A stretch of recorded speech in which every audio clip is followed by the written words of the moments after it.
Hey everybody, Baldoric here. Today we're going to be talking about the April weapon refines for Fire Emblem Heroes. We have 4 new refines as we usually get. There's some really interesting ones. All the abilities are relatively unique.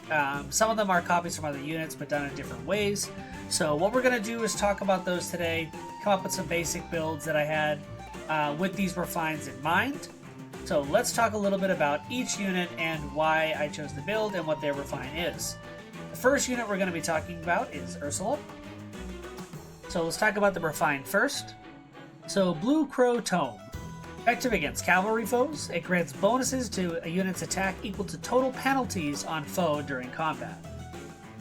So, first off, I think she is going to really shine in Aether Raids, especially on attack, which is why I gave her the Astra Blessing. So this build is considering that you have a Naga and Altina on your team with her. And Naga is currently purchasable if you want to buy her in the April bundle, if you're watching this video in April of 2020. And Altina was a free unit a little while back, and I think she still is for a little while. I don't know if that's still going on. But if you have both of those units, this is what you're going to get. If you just have the Altina, that's fine. The big thing is the extra attack. That's why I put her on the Astra season. You want to pair her with a debuffing unit like Aversa, your Virians, things like that, that their abilities are going to debuff the opponents. Because every time you debuff the opponent, or however many debuffs they have on them, she's just getting stronger. She's going to hit for a hell of a lot harder. She doesn't have really the ability to survive all that well. Res is okay, and with some buffs maybe from allies like tactics or things like that, she's got some survivability. Realistically though, you just want her hitting really hard on whatever it is she is attacking. Be able to do that Vantage Sweeper with attacker res smoke to make sure that the foes that she is attacking have 2 different debuffs going off on them for extra stats. Guaranteeing that she's going to kill just about everything that's going to attack her with some exceptions. You want to make sure obviously you're not jumping into a unit that has something like a Hardy Bearing built into their weapon or the Seal. So I think she's a really strong unit. She really benefits from merges. If you're going to use her, I would definitely say invest in her big time. I gave her summoner support here, and this is what her stats are, so you really need to go all out if you want to use a Versa to make her stats like viable versus some of the other Vantage Sweepers in the game. But she is a strong unit, definitely viable. The more you invest, the better she gets. Just need to make sure that she's got an ally like a Versa or something like that. Okay? Next unit. So, Erika. Let's talk about her new effect. So, Gleipnir grants res plus 3. If foe's HP is 100% at the start of combat, she gets attack speed plus 4. And at the start of combat, if foe's HP is 100%, and inflicts attack speed defense res minus 4 on foe and neutralizes penalties on unit during combat. So when it says on unit during combat, that means if Erika had like a panic on her, that's not there during combat, which is really cool. So if the foe's HP is at 100%, well, let's talk about, we have lull res ruse going on. Wait, not ruse. Lull attack res going off. In addition to her tome effect, which is another minus 4, you're getting attack and speed solo, death blow, and her tome if they're at 100%. You're getting all sorts of stats at the start of combat. Panic Smoke is going to ensure that any foes that are around that one you're about to kill does not get their special off, which is going to be really good, especially since her survivability is pretty low. But I think she's really good for hit and run. Like, run in, smack for a ton of damage. Maybe dance and hit one more thing and then get out of there with like another dance or something like that. But very strong unit. I think she's going to shine more in arenas than anything. And definitely PvE. She's going to be a great nuke. Aether Raids, I think she'll be better on defense than attack, because I think that in a current meta for Aether Raids, it's kind of hard using a unit like this. Not that you can't, but you definitely can. But I think it's better to use Vantage Sweepers in most cases. But really strong unit. Make sure you pair her with something that's going to go well. Probably something with like a honed cav buff or in their C slot. But strong unit, big nuker. I would definitely recommend her for arenas. Maybe AR defense, things like that. So the next unit is Gunther. Gunther's an interesting one. Now let's talk about why I built him the way I did. First off, his weapon refined. At the start of turn, if unit's HP is less than or equal to 50%, inflict attack defense -5 on foe on the enemy team with the lowest speed through its next action. And it grants attack defense +4 to infantry and cavalry allies within 2 spaces of this unit, and if he is within 2 spaces of an infantry or cavalry ally, grants attack defense +4 to him. So, his defense is going to go up to 46, his attack goes up to 61, alright? You have a shove, speed, res link. The reason I did this, and you could make it a different one obviously, but the reason I chose that in particular, if you have an infantry or cavalry ally that you're going to set up as like your wall, let's say you're using Green Ike, okay? So Brave Ike.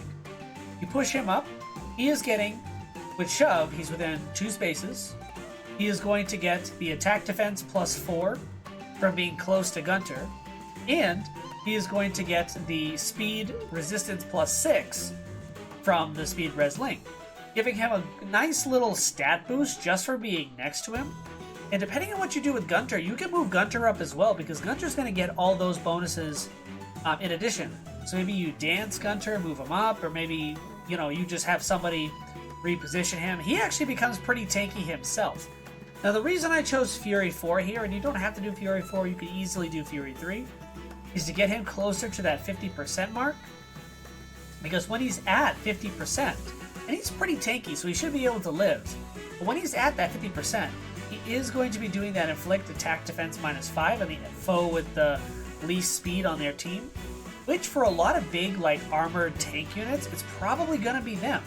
So he's really going to be targeting those big the big armored targets if you have problems with that, which makes me think Gunther is actually going to be really good in arena teams. As long as you pair him with somebody that's going to go well with this ability, with the attack cavalry type, I think he's going to do really well as a support unit. Now, alternatively, you could remove the attack smoke and the speed res link and do different chills. And instead of shove, just do like reposition or something like that. I built him a little bit differently. I kind of was going on 2 ways. This one's a little bit more offensive, and I chose res as his bonus stat to give him that tankiness that he's probably going to need to survive. But I think he actually ends up being way better than he used to be, for sure. But he's really only going to be a support unit. I doubt you'd use him for anything other than support. And I guess a little bit of tankiness, depending on what his teammates are, so definitely better. Arenas, yes. Aether Raids, probably not. But arenas, he actually can really shine as long as the team is built around having him as your like cavalry infantry buffer. Okay? So, one more unit let's talk about, and that's Gaius. So he's got Candied Dagger. This is an interesting one. So if unit initiates combat, it grants speed +4 and boosts damage by 10% of unit speed during combat. He does Dagger 7. We all know what Dagger 7 does at this point. Every Dagger unit has that. Also, at the start of combat, if foe's HP is 100%, deals +7 damage. When special triggers before combat, if foe's HP is 100%, deals 7 more damage. So, with a special spiral build, if Moonbow is ready, you are doing +14 damage. Now, you also have, if you are attacking, so you're going to have, so let's talk about all the different buffs he's getting. So, attack and speed solo is +6 to each. Swift Sparrow is +4 to each, so we're at +10 attack and speed. +14 speed because of his dagger, which means he's going to be at 59 speed, so he's doubling. He's going to be at 59 attack, also really powerful. Boombow is going to be really nice for that, but the big thing is that he's going to be getting +14 damage if the special is triggered. Boombow, after you get it once, will constantly be triggering, so you're going to get that additional 14 damage every time. And you also get 10% of the unit's speed during combat. Now, considering that his speed is going to essentially be 60, right? He's getting another +6. It might be like +5. I don't know if it rounds up or down. So let's go with +5 in case it rounds down. So he's getting +19 additional damage, essentially, as long as his special goes off, and he is the one attacking. Honestly, I think this is a really strong refine, and I think it's situational, but when it goes off, so when the enemy's at 100% HP and all these things happen, he is a nuke. He will do a lot of powerful damage. You don't want a Savage Blow because you want to make sure everyone else is at 100%. So instead I chose the Defense Smoke just to make sure that when he is going in and picking these people off, they are going to have lower defense and guaranteed kills. You could easily swap that Defense Smoke with something else. I actually even considered giving him like the Attack Defense Oath just for extra stats because he does have a low attack stat. You could do something else like that here. You could also replace it with Attack Smoke or things like that if you wanted to do it. Doesn't totally matter. And I chose Moonbow instead of Glimmer. You could do Glimmer here very easily. I chose Moonbow because I think in a lot of matchups with high defense targets, he's going to benefit a lot from having the Moonbow. But I digress. You can try different things here. I think this is a pretty standard cookie cutter build for him. Again, this is more for arenas. Not as much Aether Raids. Can he work in Aether Raids? Yes, but it's hard because you're going to want to run things like your bolt towers, or you might hit the electric trap and zap the enemies. Now they're not at 100% anymore, so he loses a lot of those benefits. So I think he's going to be better in arenas than on Aether Raids, but he's got some viability. It's a really cool, unique refine. I think you should check him out. It's something like this. For arenas, yes, definitely not for Aether Raids, not a build like this, but arenas, this would be a really strong build. Just make sure you have a dancer or someone that can get him out of there, because he's probably not surviving if he's taking any hits. And with that, thank you so much for watching. I hope you enjoyed the video.